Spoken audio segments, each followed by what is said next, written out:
Malayo na ang aming binabiyahe. Matataas na nabundok ang aming nadaanan.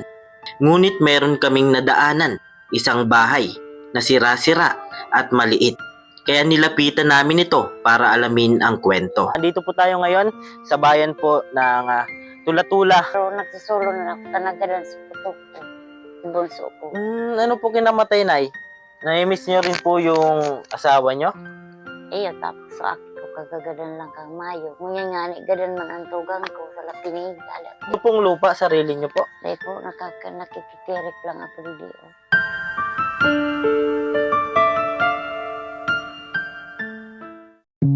Sana ay marami ka pang matulungan, Kuya Kens. Kami saludo sa'yo. Kahit na ano pa mang pagsubukang dumating, kami ay naniniwala sa kakayahan mo.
Ayan, isang maliwalas na umaga sa ating lahat, mga kayakap. Andito po palang inyong lingkod, Kuya Kens TV. Ayan, kayakap nyo po sa hirap at ginhawa. Andito po tayo ngayon sa bayan po ng Tula-Tula. Ayan, nandito po tayo ngayon para magpaabot po ng kunting tulong sa isang nanay po na nakatira sa maliit lang po na bahay.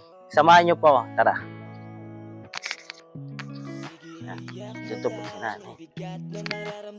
Tao po. Ayan, hello po, Nay. Ayan, dito po si nanay. Mag-isa lang po sa bahay. Ayan.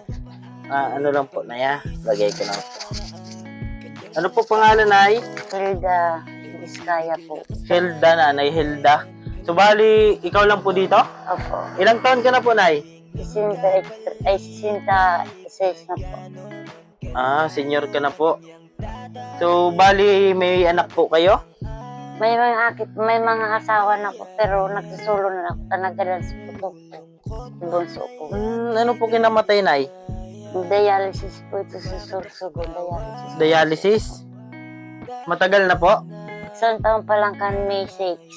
So, bali siya po. Sana yung kasama mo dito? Siya po. Babae po? Lalaki. So, lalaki 23 ano. Ay, grabe. So, bali po, mag-isa na lang dito si nanay. Si tatay po, Kadana ano po yung kinamatay ni tatay? sa baga. Baga. So, ito po yung bahay nila nanay, oh. Ayan, ang kusina ko. Ito po yung kusina. Wala. Ayan, oh, wala na pong, Wala na talaga. wala na pong dingding. O, saan ka po na yung nagkukuha ng pang-araw-araw nyo po? Pag minsan, pag-aanahan ako ang mga aki ko tag-iitig na pagkaon ko. Hinahatidan ka po.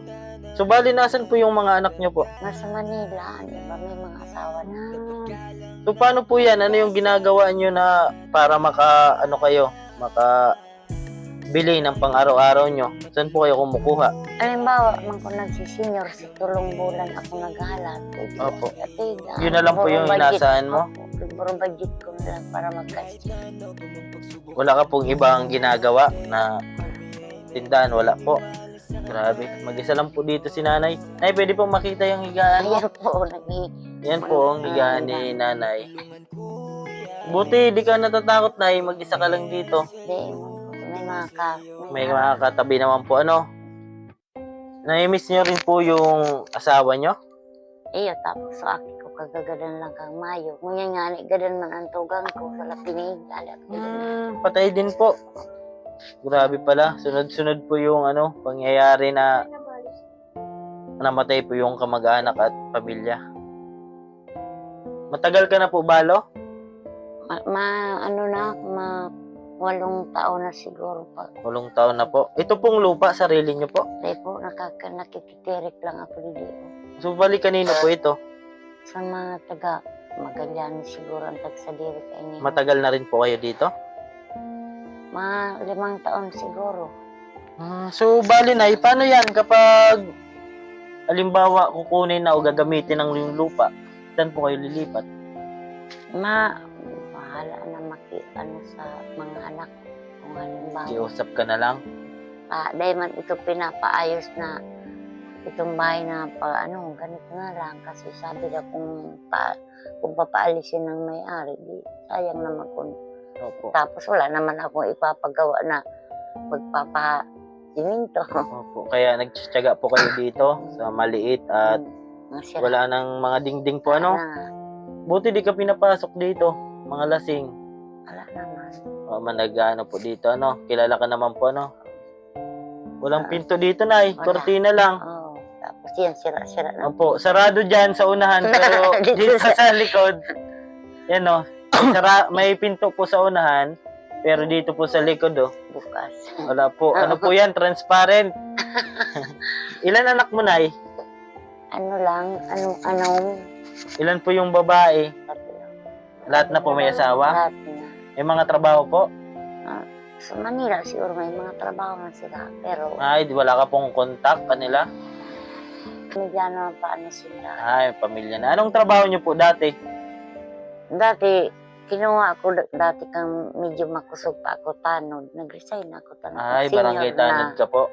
Oo, kahit ka palo yun na. So ngayon, wala ka na Buhay. po talagang source of income? Paano niya, Nay? Naranasan niyo rin na walang-wala po talaga kayo? Wala, ito nga niya. Minsan, Ano po yan? namulot ako sa nangyog sa lupa ng mga kamag-anak Opo. ko. Nagkasugat-sugat ang pa ako dyan. Ayan ng mga Yun po sana yung pantinda niyo rin po sana. pangbili ng pagkain. Pang-araw-araw. Oo. Ano yung pagkain niyo ngayon? May minsan nahinga ko sa anak ko ng bigas, nagbili ng 1 kilo. Opo. May anak ka po dito, malapit? Hindi, sa bulan. May anak ako Ay, sa bulan po. Opo. Bali, binibigyan ka rin po, Minsan, Pero mas maganda pa rin sana kung buhay pa sana si tatay, Ano yung trabaho ni tatay po? dati may kuprasan sila yung asawa ko. Isinanla ng mga kapatid niya. Tapos nung mamatay na siya, ito na, wala na akong Opo. mapagkunan. Kasi lang po kami, mga concerned citizen lang po. Ako alam mo. Bibigay kahit pa paano. Kung mayroon pambigay, nagbibigay po kami. Kaya nadaanan po namin yung bahay nyo. Kaya sabi namin na tigilan at alamin po yung kwento nyo. Halimbawa, Nay, may makapanood isa sa mga anak nyo. Ano po yung panawagan nyo para sa mga anak nyo po? Ang ko lang sa mga anak, kung medyo sobra-sobra naman ang mga nila, sana tulungan naman nila o kahit paunti-unti kasi may mga pamilya naman sila. Opo. Tsaka alam po nila yung kwento nyo po? Alam po nila yung buhay nyo ngayon? Oo, alam nila. Na ganito na lang kayo, wala kayong pinagkukuhanan ng pera. Kasi hindi naman ako masyado nag-aano sa kanila kasi butit ko ng mga nag-uopisina ay nagko-construction naman. Ay, parang di rin po fix yung trabaho nila. Oo, kaya Parang hindi, extra din. Kaya hindi naman ako. Nahihiya ka na rin po. Oo, nahihiya ako maging kasi may mga pamilya naman sila. Pero kasi ako, anak din po ako. Kasi kung magkaroon man ng pamilya, syempre, obligasyon mo pa rin yung magulang mo, syempre, na mabigyan din ng, kasi sila yung nagpalaki sa'yo ay, dapat, kapag matanda na yung magulang. Ayun nga, naghihingi Opo. rin ako, nagbibigay din sila pag medyo sobra-sobra, tapos nagpapaaral kasi sila ng mga anak nila. Opo. Kasi wala ka rin ibang malalapitan po, kundi Wala mga ako anak ditong- mo rin. Wala ko ditong kapatid, wala na akong mga magulang. Opo. Yung kapatid kong galing sa Manila, ayun, kamamatay lang kahapon. Malayo din po dito. Lapinig po. Doon sa kabila, Yun po. nadaanan. Po. Bali, malayo din po yun. Dito sa mga kapitbahay niyo po, wala po dito kayong kamag-anak? Wala po. Grabe. Mag-iisa lang apelyido ko dito ng Biskaya. Ano po apelyido niyo po? Biskaya. Biskaya. So, bali, matagal na po kayo dito. Dito na po kayo lumaki? Sa Tula-Tula? Busay. Busay, Tula-Tula. Mm. Bayan pa po ito ng Bulan, Sorsogon? Magallanes. Ay, Magallanes na po, ano? Magallanes, Sorsogon na po pala ito. Hindi na po siya sakop ng Bulan. Ayan. Bali, yun, nalaman natin yung kwento ni nanay na wala na po sa kanya dito na tumutulong sa bahay niya kasi yung mga anak po niya ay may mga asawa na rin po. Kung minsan nagbibigay pero minsan lang po kasi yun nga may mga asawa na po kaya minsan na lang makapagbigay. Nay, mayroon po kami ditong konting bigay. Ayan, galing po kay Ma'am Samaranya. Ayan, pasensya na po kayo at ito lang po muna. Ayan. Salamat. Ano po masasabi nyo, Nay? Salamat po sa Opo. Ayan. At kahit kunti po bawas din po sa iniisip nyo. So, ayan po. Ilang bisis ko na ito kakainin. Opo. Ay, kunti lang po sinasain nyo. Kalahati na bakal. Hanggang gabi na po. Hayaan nyo po kapag mayroon naman po, babalik naman po kami. Ayan po, maraming salamat po sa mga di pa po dyan nakasubscribe sa YouTube channel. Pasubscribe po, Kuya Ken's TV, at may bago na naman po tayong kakilala. Siyempre, si nanay po, at nalaman po natin yung kwento sa mga magpapaabot po ng tulong para kay nanay. At para kahit paano maging safe po siya dito at wala na pong mga dingding yung bahay niya. So hanggang dito na lang po, lagi ko pong sinasabi, tumulong tayo sa iba, kahit tayo kapos din tulad nila. Ako po palang inyong lingkod, Kuya Ken's TV. Ayan, kayakap nyo po sa hirap at ginhawa. Ayan po, keep safe and God bless sa ating lahat. Bye-bye po! Awitin ko man lahat ng awit sa mundo, di kayang ilarawan ng kadakilaan mo. Kulang ang lahat ng tula, kulang maging mga salita. Sige, iyak mo lang ang bigat na nararamdaman. Asahang may makikinig at may balikat na masasandalan. Para kahit papaano ikaw ay mapangiti sa simpleng paraan.